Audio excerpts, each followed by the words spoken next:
Okay, my friends, there was just absolutely too much good info about ellipses to contain in one video, so we're going to have ellipses part 2 for this video. This first section, it's entitled Big Ugly because there is a kind of problem that the book gives you where everything works out nice and neat and everything's a perfect square and it works out beautifully, but in real life, it's rarely ever going to happen that way, like a math problem from your book. So we're going to do one that doesn't work out so nice, and this usually causes people to freak out and declare that they can't do this one, but you can't be that way. You got to do this either way. So we're going to put this ellipse into standard form and then graph it. Now, you know it's an ellipse because the coefficient of x squared is 4, the coefficient of y squared is 6. Same sign, different value says to me this is an ellipse.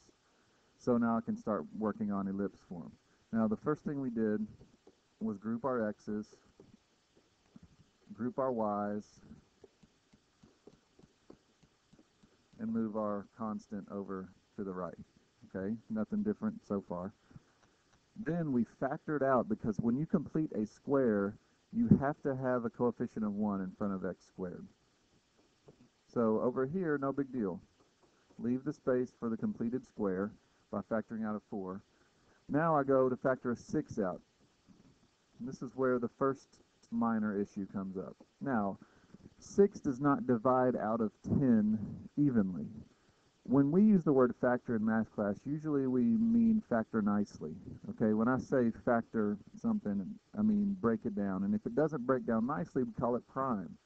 We can factor numbers like 12 into 6 times 2 or 3 times 2 times 2. That's nice factoring. Can you factor the number 7? Well, sort of. We would call that number prime, but does that mean there are no two things that multiply together to give you 7? Of course not. I mean, it could be 3.5 times 2, or any one of these combinations like that. So you can divide stuff even if it doesn't divide nicely, because my priority here is to factor that 6 out. And if it's not going to go nicely, then we're just going to have to not be so nice to it. So when you factor, you're dividing, right? This 2 right here became a 2 because I did 8 divided by 4. So the coefficient of y is 10 divided by 6, which is 10/6. My least favorite word, sixths. And just to make it a little simpler, let's call that 5/3. All right, but make sure you understand where that 5/3 came from. It wasn't pretty factoring, but it's all right. Sometimes you have to factor the ugly way. That's why this one's called Big Ugly. Okay, so let's see what other problems we can run into. Let's complete the squares. The value that will complete this square is 1, because half of 2 is 1. Square that, you get 1. Now, I really didn't add 1. Remember, I added 4. So I'm going to add 4 to this side. Okay, so how do you find the value that completes this square? You need to take half of 5/3. Half of 5/3 is 5/6. Then you need to square that value. Square that value, that's 25/36. That's the value that's going to complete the square.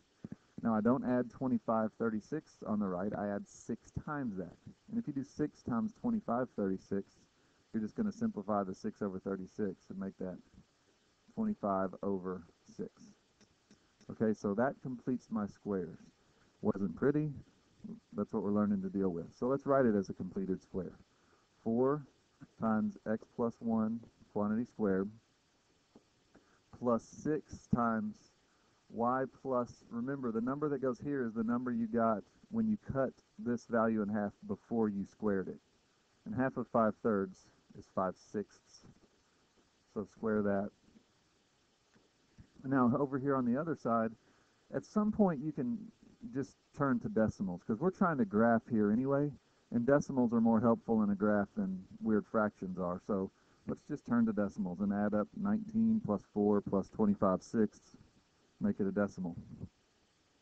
So 19 plus 4 plus 25/6 is 21 point, let's call it, or excuse me, 27.17. That'll be close enough.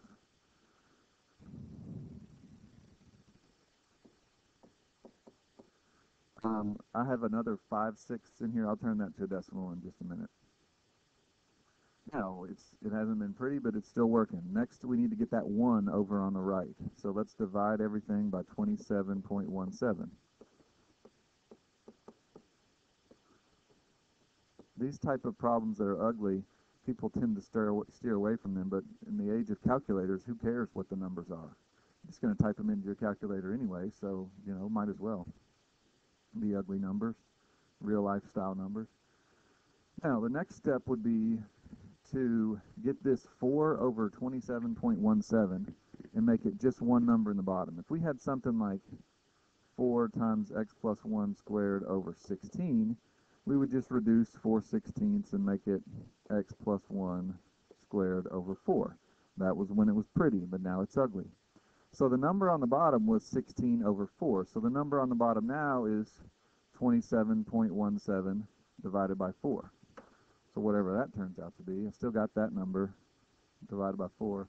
I get 6.79, which tells me that this is equal to x plus 1 squared over 6.79. What you need to agree on is that 4 over 27.17 is the same as 1 over 6.79, which is true. You can check it. Okay, how do you simplify 6 over 27.17? Well, divide 27.17 divided by 6. And we get 4.53. So this term is y plus this 5/6. I'm going to go ahead and turn my 5/6 into a fraction, or excuse me, into a decimal, because I don't really want to graph 5/6. So let's call that 0.83. 4.53 was my other number. Just double checking there, yeah.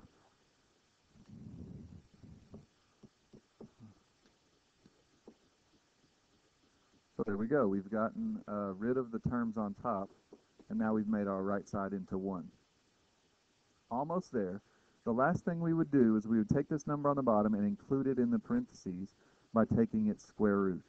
So we need the square root of 6.79 and the square root of 4.53. This number is going to end up being my x radius, and that's 2.6. And the square root of 4.53 is 2.1. So we got 2.6 and 2.1.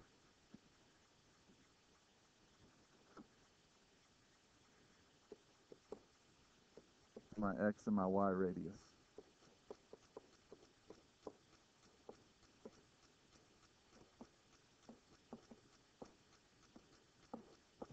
I meant to extend those parentheses down because I want to include that all in the square. All right, so what do we have here? We have an ellipse.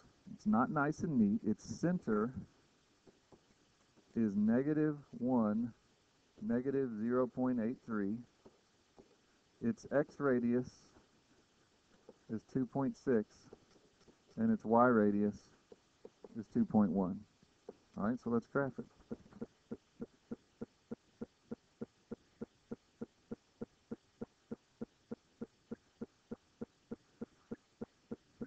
Okay, center -1, -0.83, -1, -0.83. All right, x radius 2.6. So I need to go 1, 2.6 in the x direction, 1, 2.6 in the x direction, and then I need to go up and down 2.1. So I'm almost at -1. If I go up 2.1 from there, let's see, that gives me up 1, up 2, it's like right there about, down 1, down 2, and a little down 2 and change gives me right there. Your graphs don't have to be beautiful here. All these numbers are rounded off anyway. And there you go. There's our ellipse. So there's a big ugly. One more little thing. If you remember how an ellipse is drawn, it's drawn by taking two stationary points. These are in the definition of ellipse. It's all points whose sum of distances is constant from two focal points. So the last thing we need to do is find focal points. And we're going to start by finding the focal length. Focal length is how far it is from the center out to the focal point in each direction. All right, this is a simple process. We can talk in more depth about where this formula comes from. But here's how you find focal length. You need to take the x radius and the y radius, which in this case are 2.6 and 2.1, square them, and subtract. Take the bigger one squared minus the smaller one squared.